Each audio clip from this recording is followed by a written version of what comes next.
morning in the United States. Most people are probably still in bed, except for the East Coast people. people. But I've been in Italy for almost a week now. We've been kind of going, and I said today I am staying in my villa, and I'm not going anywhere today. Well, I do have to go somewhere if it works out, but I'm definitely not running today. So, but it's been really great. It's been my first time in Europe at all. Lots of things to get used to. If you've never been to Europe, or really another culture, there's always going to be things that you have to get used to.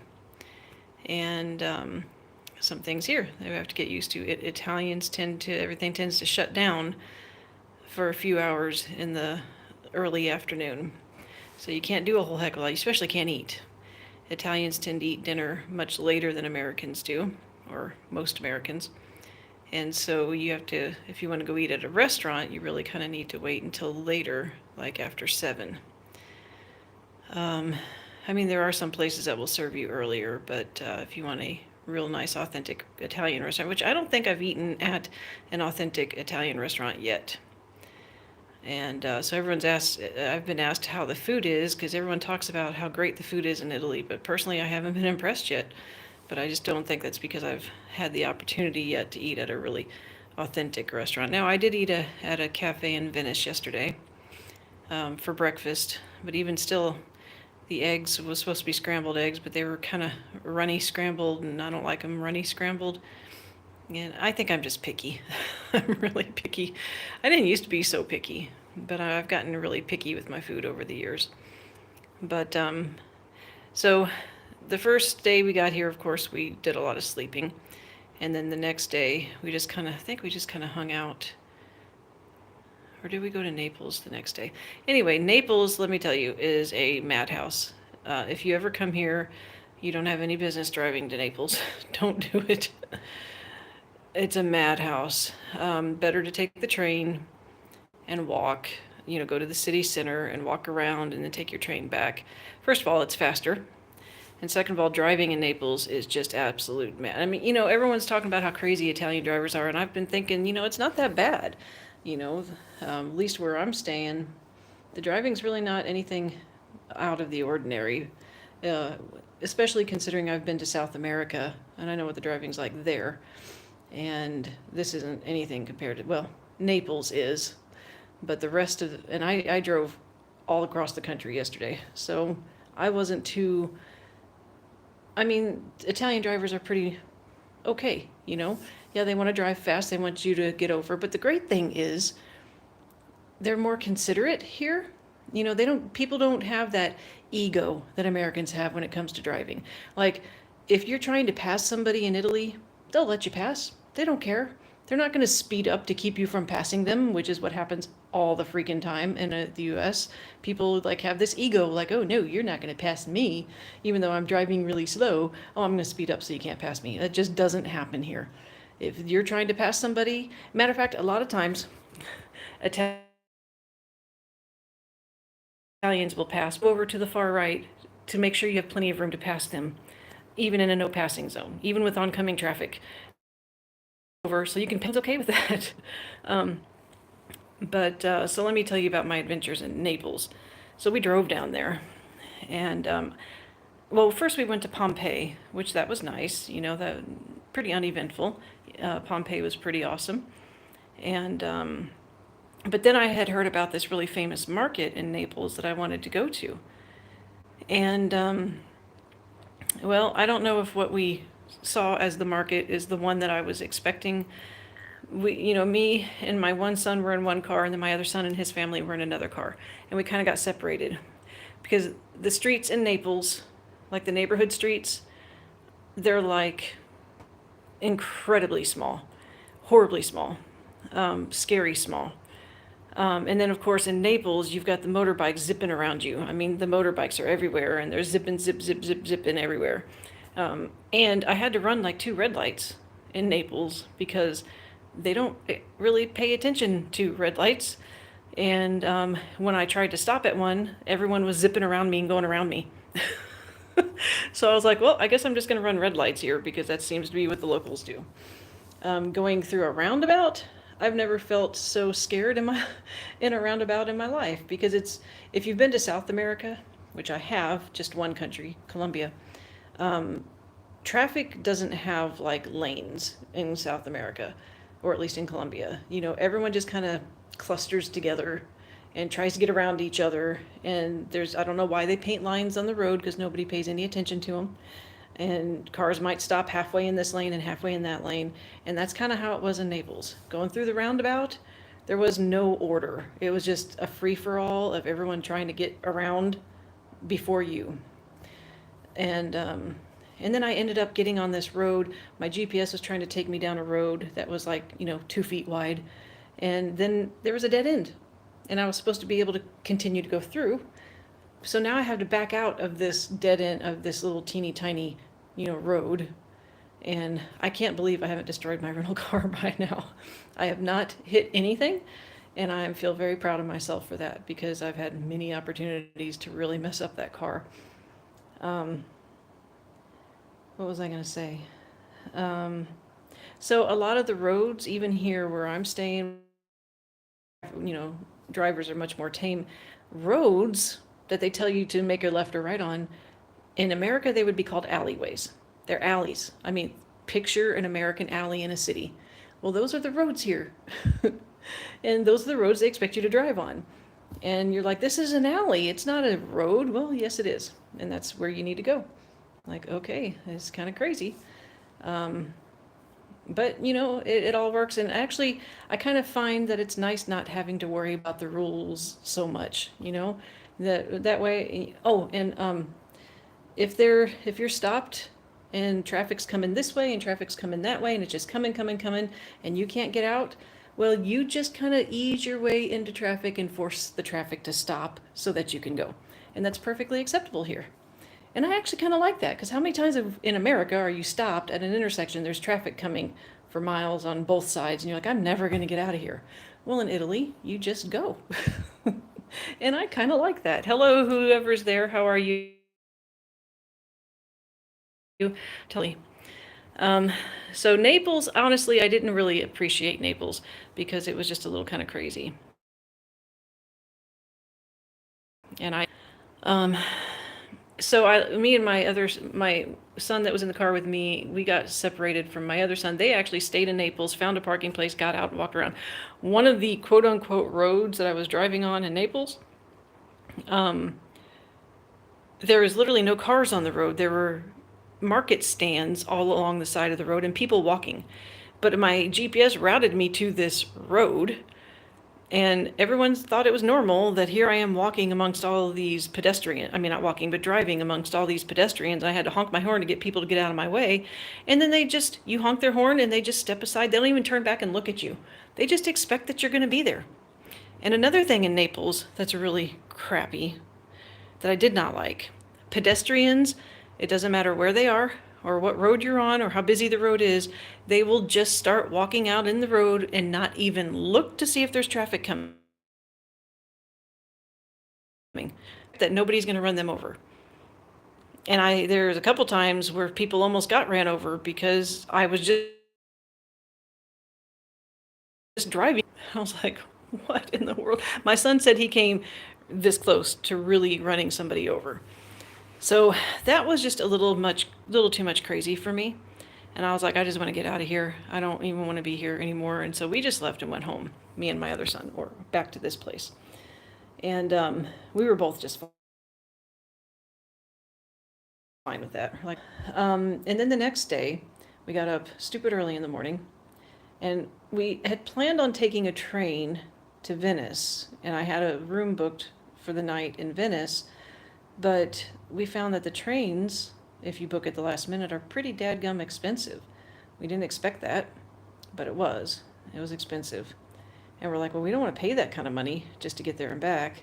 So we ended up driving to Venice, which was minimum 7.5 hour drive, but of course it took us probably about 9.5 hours to get there, just to stay one night. But honestly, it was actually a perfect amount of time because Venice is pretty awesome. And you do one day of sightseeing and going to a few restaurants and going to a few shops. And then after that, I was thinking, well, what more would there be for us to do? I'm kind of glad we didn't stay longer because there's really nothing else to do. There's shopping and there's eating and sightseeing, and that's about all there is to do. But I guess, you could go into there's 120 churches in Venice. So I guess you can go into a lot of the different churches and see the architecture, and you can we saw Marco Polo's house, we did the gondola ride. Um, I guess you could do that kind of historic sightseeing.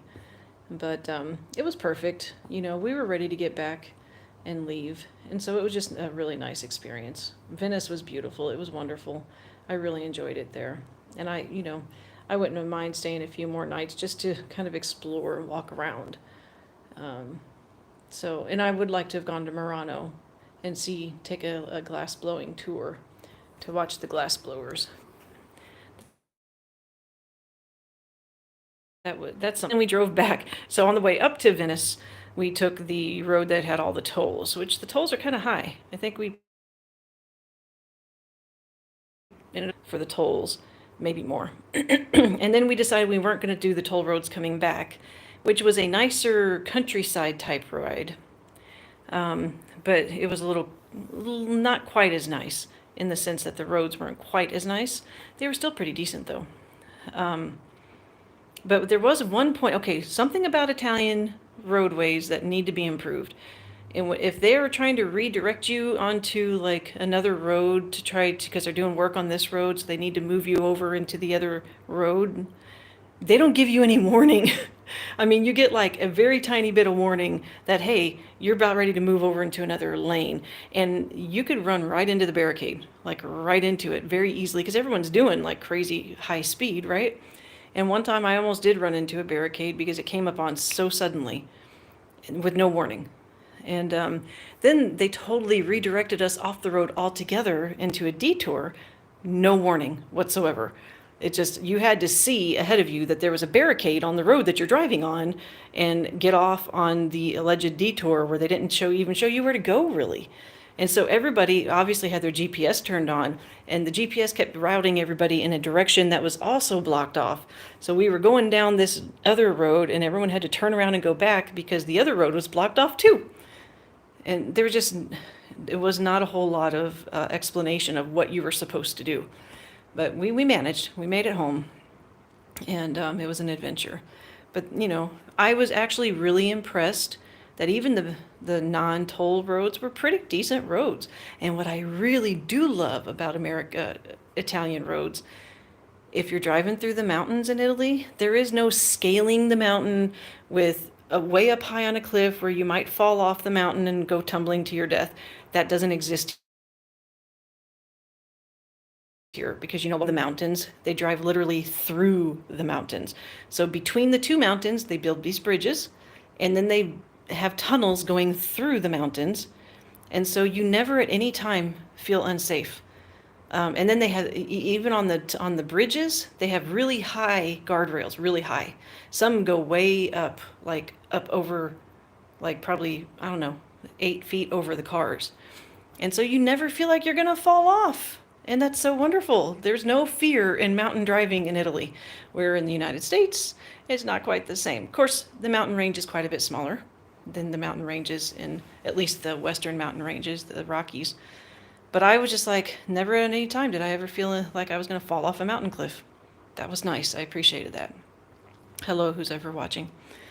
It's awfully early in the morning if you're watching from the United States, so I hope you're going to have a wonderful day today and that you're got lots of coffee.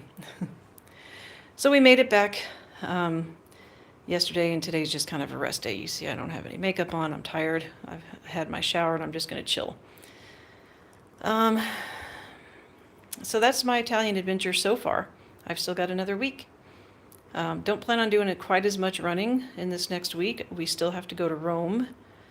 We would like to try to head up to Pisa, just to see the Leaning Tower of Pisa and to see Tuscany. Those are the only things we really have left on the agenda. We still want to go to the beach. My one son and his family are thinking of going to the beach today. I think I'm too tired for the beach. I think I'm just going to sit right here. But so far, that's it. That's my Italian adventure. and it's been nice. I thank the Lord, because let me tell you something else. I feel really good. And for about a week before I left, I started just feeling so good. I was actually starting to get worried because I was having a lot of trouble the month of May, thinking, oh, great, here I am right before my Italian trip, and I feel like garbage.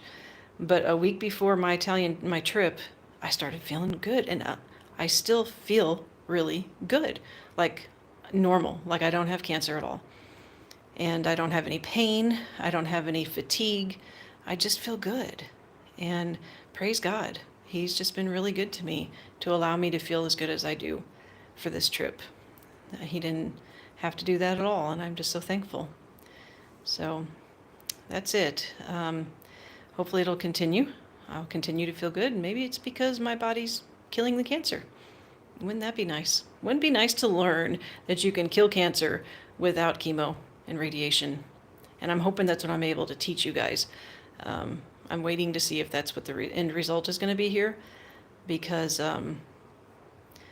it just it makes no sense to poison yourself in order to heal yourself. It just makes no sense to me. And anyway, I feel great. I have been stage 4 for over a year now, and I still feel good. So if I had been doing chemo all that time, I wouldn't feel good. I'd feel like garbage. So whether or not I beat the cancer, I'm thankful for this year of feeling really good. For the most part. I've had some rough moments, but for the most part, I feel good. So that's it for now. 17 minutes. Sorry this has been so long. Hope you've enjoyed what I've had to say. Thank you all for someone just tuned in right as I'm getting ready to shut it down. But it'll be up. You can watch it, the rest of it whenever I get it posted. I don't know what the connection's like here. Hopefully the connection's been good. Do all those, like, subscribe, all the YouTube-y things, if you would mind. And, this is kind of an interesting video. You can even share this one. I've said in past videos, I know some of my content isn't very shareable, because it's just kind of a specific thing that maybe not a large amount of people would be interested in. But this one I think would be interesting. So if you want to share it, share it. That would be nice. Thank you so much. Have a wonderful day if you're in the United States. And, well, no matter where you are, have a wonderful day, wonderful evening, and God bless you all. I thank God for every last one of you. And I thank God for this time in my life. I really do.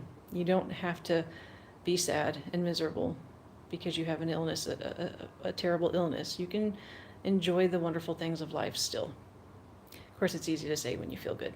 When you're not feeling so good, it's hard to be thankful, and I admit that, and I get that, but I still try to be, and I hope you do too.